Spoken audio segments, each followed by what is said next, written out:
Hello students, कैसे हैं आप सभी।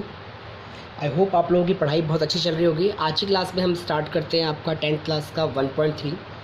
मैं आपको बहुत ही एक इम्पॉर्टेंट क्वेश्चन कराने वाला हूं। सबसे पहले बताना चाहता हूं मैं आपको रैशनल इरेशनल आप जानते होंगे क्या होता है। रैशनल नंबर बच्चों, जिसको आप बहुत ध्यान समझेंगे, जिसको आप परिमेय संख्या बोलते हैं। ऐसा कोई भी नंबर जिसको आप p बाई क्यू के फॉर्म में प्रेजेंट करते हैं बट आपका डिनोमिनेटर क्या होना चाहिए, जीरो नहीं होना चाहिए। This is that is called a rational number. Same इसी के अंदर आता है इरेशनल नंबर। ऐसा कोई भी नंबर जिसको आप अंडर रूट में लिखते हैं बट वो किसी का परफेक्ट स्क्वायर नहीं होना चाहिए। दैट मीन्स ये number not a perfect square होना चाहिए। ये नंबर परफेक्ट स्क्वायर नहीं होना चाहिए। जस्ट लाइक आपने बोला √2, √3, √5, ये सारे क्या है, इरेशनल नंबर हैं। तो मतलब ये आपको दिख तो रहे कि इरेशनल, लेकिन इनको हम कैसे प्रूव करें कि ये इरेशनल है। तो इसके क्वेश्चन आपके एग्ज़ाम में आता है, बहुत ही इम्पॉर्टेंट है, 3 मार्क्स का आता है। आपको इस क्वेश्चन को बहुत अच्छे से करना है। वेरी वेरी इम्पॉर्टेंट क्वेश्चन है आपकी बुक का। कहता है प्रूव दैट, इसका मतलब ये कह रहा है सिद्ध कीजिए कि √5 इज़ इरेशनल नंबर। अब आप इस क्वेश्चन को देख के कहेंगे भैया ये तो है ही, ऑलरेडी दिख ही रहा है कि ये तो अपरिमेय संख्या है, अब इसे प्रूफ क्या करना। तो इसको प्रूफ करने की टेक्निक है, इसे ध्यान समझेंगे। इसे करना कैसे है, थोड़ी देर के लिए आप जब इसका आंसर करेंगे तो आपको ये मान लेना है, सपोज लेट आप बोल दोगे लेट वी एज्यूम दैट, हम ये मान लेते हैं, let we assume that √5 is a rational number. आपने थोड़ी देर के लिए ये मान लिया कि √5 एक परिमेय संख्या है, ऐसा आपने सपोज किया, थोड़ी देर के लिए माना √5 एक परिमेय संख्या है। इसके जस्ट बाद आपने √5 के इक्वल टू में एक नंबर ले लिया a/b, और आपने बोला यहाँ पर कि a एंड b जो हैं आर सम इंटीज़र, ये कोई भी एक इंटीज़र है जो आपने अपनी मर्जी से क्या कर लिया, मान लिया। ठीक है, अब इसके बाद क्या करना है, आप नीचे 1 लिया, क्रॉस मल्टीप्लाई किया, तो आप देख पा रहे हैं कि ये क्या बन गया, a में √5b बन गया। फिर आपने क्या करना है, आप कोशिश करेंगे कि मैं कैसे भी करके इसको रैशनल प्रूव कर दूं, क्योंकि आपने रैशनल माना है, बट ये और हुआ क्या, अल्टीमेटली ये इरेशनल प्रूव हो जाएगा लास्ट में। तो आप इसे बोलेंगे, आप सोच रहे हैं यहाँ पर कि हम इसे कैसे भी करके रूट हटा दें, तो आपने बोला squaring both the side. Step आपको याद रखना है, बोथ द साइड यानी दोनों पक्षों में वर्क करने पर। तो ये हो गया a², और जैसे यहाँ पर आपने क्या करा, इसको जब स्क्वायर करा तो ये तो बच्चों a² हो गया, और ये क्या हो गया 5b²। इतना स्टेप आपको यहाँ तक बिल्कुल क्लियर है। This is the first equation. अब आप यहाँ पे बोलते हैं कि a² इज़ डिविजिबल बाय 5, इसका मतलब a² 5 से विभाजित है। तो सो दैट इसलिए a is also divisible by 5। जब ये a² के अपॉन में 5 आ सकता है, दैट मीन्स a के अपॉन में 5 आ सकता है। सपोज आपने लेट एज्यूम किया। अब आपको क्या करना है, इसके बाद आपने जस्ट एक बात और बोलनी है। आपने यहाँ पे क्या करा, लेट, फिर दोबारा आपने सोचा कि चलो दोबारा कुछ करते, क्योंकि यहाँ पे तो क्या हो रहा है, ये वापस रूट में बन जाता है। तो आपने क्या करा, लेट a = 5c रख दिया। अगर यहाँ पर 5 चल रहा है तो आप 5c रखेंगे, 3 चल रहा है तो 3c रखेंगे, 2 चल रहा है तो 2c रखेंगे, कोई भी एक वैल्यू। तो अब यहाँ पे आपने जब रखा है 5c का स्क्वायर इक्वल टू में ये है 5b का स्क्वायर, तो ये क्या हो गया 25c का स्क्वायर इक्वल टू में 5b का स्क्वायर। जब ये कैंसिल आउट हुआ तो ये हो गया 5c² इक्वल टू में b², इक्वेशन नंबर सेकेंड। तो आप यहाँ पे भी देख पा रहे हैं कि b² इज़ डिविजिबल बाय 5, इसका मतलब ये b² जो है वो 5 से विभाजित है। तो दैट मीन्स सो दैट, इसलिए b is also divisible by 5।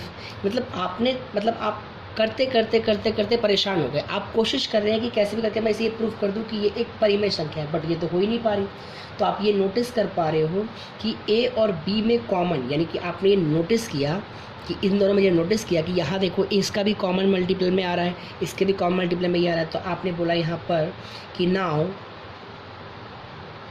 We concluded, हमने ये निष्कर्ष निकाला कि a and b are coprime number, a and b is आप यहाँ पे ऐसे बोलेंगे, ये लाइन नहीं बोलेंगे, आप क्या बोलेंगे यहाँ पर, आप यहाँ लिखेंगे कि नाउ वी कैन कंक्लूड, मतलब हम यह निष्कर्ष निकालते हैं कि 5 is a common factor of a and b both. इसका मतलब ए और बी का क्या हो रहा है, सिर्फ कॉमन फैक्टर में क्या आ रहा है, सिर्फ 5 ही आ रहा है। देखिए बिल्कुल सिंपल स्टेप है, आपने पहले मान लिया कि एक परिमेय संख्या है, उसके बाद आपने ए अपॉन में बी लेट किया, आपने क्रॉस मल्टीप्लाई किया, तो फाइनली आपके पास ये आ गया। आपने स्क्वायरिंग बोथ साइड किया, तो ए स्क्वायर इक्वल टू में दिस, यहाँ से ये रूट तो हट गया बट अभी भी ये रैशनल हो रहा है क्योंकि वापस रूट चढ़ जाएगा। तो आपने ऐसे बोला ए स्क्वायर 5 से विभाजित है यानी डिविजिबल है, तो ए भी डिविजिबल होगा 5 से। वंस अगेन आपने क्या करा, कोशिश किया कि यहाँ से कुछ नया करके देखते हैं, तो आपने ए की जगह पे 5c पुट किया, कुछ भी रख सकते हैं आप, 5c के m कुछ भी मान सकते हैं, p यहाँ सॉल्व किया, इस तरह से ये आया, तो बी स्क्वायर डिविजिबल बाई 5 हो गया। Now b is also divisible by 5, मतलब ये सारी बातें बिल्कुल सेम एज इट इज़ हो गई। तो आप देख पा रहे हैं यहाँ भी ए का कॉमन मल्टीपल में 5 आ रहा है, यहाँ भी बी का कॉमन मल्टीपल में 5 आ रहा है, तो दोनों का मल्टीपल क्या हो गया, कॉमन 5 हो गया। इसका मतलब 5 के अलावा कोई और नंबर है ही नहीं। आप देख पा रहे हैं यहाँ पर कि सिर्फ अपने नंबर से ही डिविजिबल होता है। तो इसका मतलब आप बोलोगे लास्ट में now our assumption is wrong, we are concluded, हम ये निष्कर्ष निकालते हैं that √5 is not a rational number, it is an irrational number। बस इतनी बातें आपको लिख देनी है कि हमने जो कल्पना करी थी वो गलत थी। हम ये निष्कर्ष निकालते हैं कि ये क्या है, एक परिमेय संख्या नहीं है, अपरिमेय संख्या है। तो इसी तरह से आपको √2 वाला करना है, √3 करना है, √5 करना है। ये आपका HW है। इसे आप क्वेश्चन को बहुत ईजी वे में करेंगे। आई होप आप लोगों को बहुत अच्छे समझ में आया होगा। मैं आपको एक छोटा सा क्वेश्चन और कराता हूँ ताकि आपको प्रॉब्लम ना हो। देख, सेकेंड क्वेश्चन है, prove that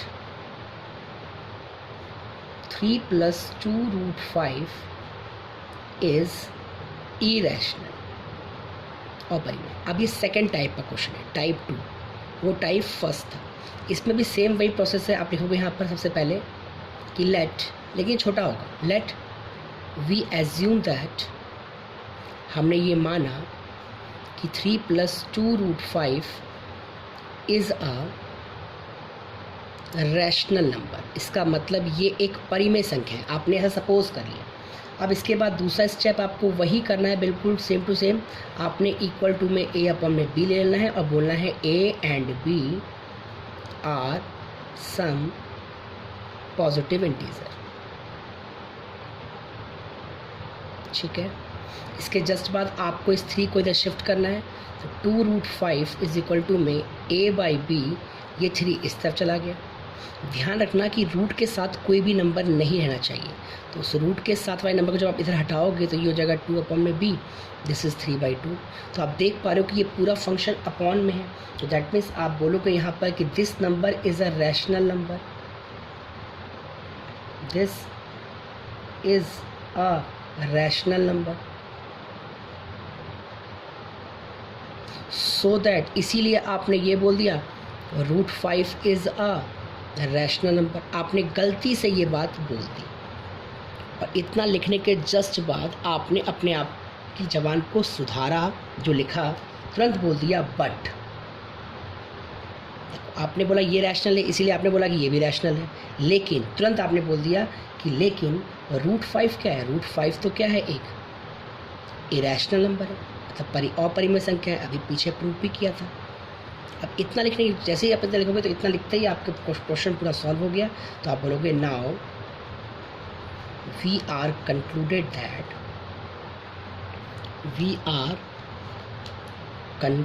that our assumption is wrong, हमने जो माना था वो गलत है। 3 + 2√5 is not a rational number, मतलब ये एक परिमेय संख्या नहीं है। It is an irrational number. बस इतना सा आपको लिखना है। तो ये क्वेश्चन आपके एग्ज़ाम में 2 या 3 मार्क्स का आता है। आप इस पर पूरा फोकस करेंगे और आपकी आज 1.3 के सारे क्वेश्चन आप बना लेंगे एग्जाम्पल के साथ। आज के लिए इतना ही। नेक्स्ट लेक्चर में हम 1.4 कंप्लीट करेंगे। Thanks for watching. आप बताएंगे कि आपको लेक्चर कैसा लगा और आप लोगों के अंडरस्टैंडिंग लेवल के लिए है या नहीं। तो थैंक्स फॉर वॉचिंग, बाय।